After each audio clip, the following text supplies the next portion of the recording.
nga. Usahay, mag-isod, pero naaragyan ko siya.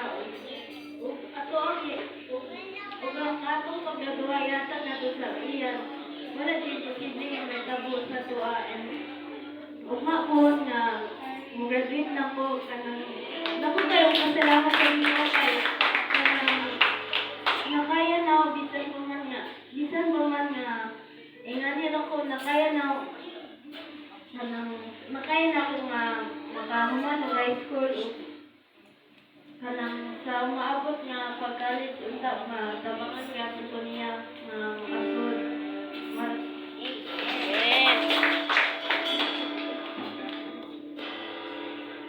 Salamat po ko sa inyo. Siyempre ako ika-31. Praise God. So, salamat sa Ginoo, no? Maayo na nagilos pa ng panahon. Nakita natin din nga, naghanap mo graduate, glory to God. Yan sa ako po nga part, sabi ko na Pastor Shilo, no? Ganap itong, happy pa din sa Pastor Shilo, disgrasya. Ako happy po, pero sa grasya sa Ginoo, ito sa Ginoo. So, pasalamatan ako sa adlaw-adlaw nga biyahe nga, usahay bitaw ka ng concentrate ka sa mga biyaanan niya na yung kalitog labang, yung anak bitaw nga, nagabisiklita, mapiling siya ba nga siya nag-aagi. So, salamat sa Ginoo sa protection na nilihatag ka na. Amen! Buong pamilya.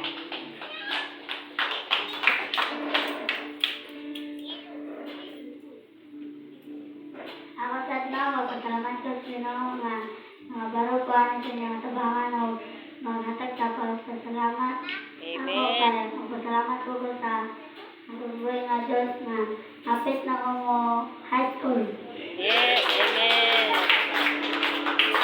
Amen. So, may bulan sa kanan. So, una tayo salamat ko sa atong buhay ng Diyos, sa kaluwasan sa kalang mula din sa pamilya. And salamat po sa buhay ng Diyos. Bisag, ako ang tinigom na wala sa mga itiguma na wawat zero balance yun na ba ako kinagin ko atong may God yun mag-bless ato niya. Mahigap niya kasi bitaw nga mo.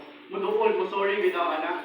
And ato na tinigom kay ako dato ikuan sa akong license. But thank God, the answer niya po sa atong buhay ng Diyos.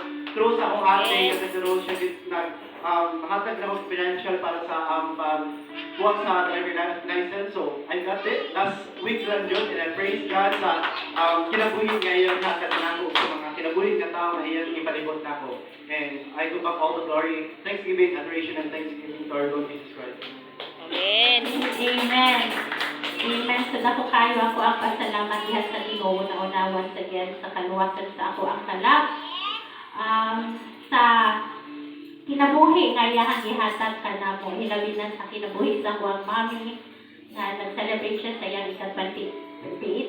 Sa 25th birthday, kagahapon, ito hataga sa masikang kakakaino. And then, sa miagi pa na mga kuanis, ingon na siya, di ba, na ibumihan siya sa mga mamatay siya sa panahon sa iyang birthday. So kami, sige na magtanaw niya, natulong na siya, di kaginhawa pa ba niya siya. But then, ako ang yun kaugalingon na pagtugi, akuan naman siya sa Ginoo. And then, imon magtugi pastor nga, hindi pala nila karoon sa iyang birthday. So, ako yung kaya akong pasalamat sa Ginoo nga, hapon karoon sa uban niya hapon na. Amen. Nagpapasalamat ako sa Panginoon na nakarating kami dito sa Bohol. Yes, amen. Maayos. Nadiliman ang aming flight, nakasama namin ang aming mother, si Mami Inday, sa kanyang kaarawan. Malaking pasalamat namin dahil ito kapiling namin siya malakas pa rin. Hindi bayaan ng Panginoon. Tulad ko, Amen. siguro. Amen. Kung makatag sa pagkakaugan mo nga, ibunto ulit sa kaaway itong i-declare ni Ate Inday, dahil kinabuhi. Tungkol kay Anton, wapa man ang imong mission. Buhi o lig-unon pagigyan ko ng Ginoo. Amen. Amen. Do ako, sa pagtuto niya Anton, nag-ingon ko sa kong self na, Lord, kumusta akong heart? Andaw na ako. Kaya, kumbaga, she has been the light sa akong kinabuhi. And, kapasalamatan ko sa Ginoo nga, subaybayan ko sa Ginoo akong kinabuhi na magalakaw sa maong suga. O ginagamit ko niya. And very much willing ko magpagamit ko sa Ginoo kay unsa man yung purpose na to, dire. Di ba? Kundi ang mag-alagad sa Diyos o mas mahimaya mapasitugan niya alam. So ako din nagipasalamatan ang akong kinabuhi nga God is not failing me, He's always using me para sa kinabuhi sa uban. And kanunay ko niya gina-bless to become a blessing to others.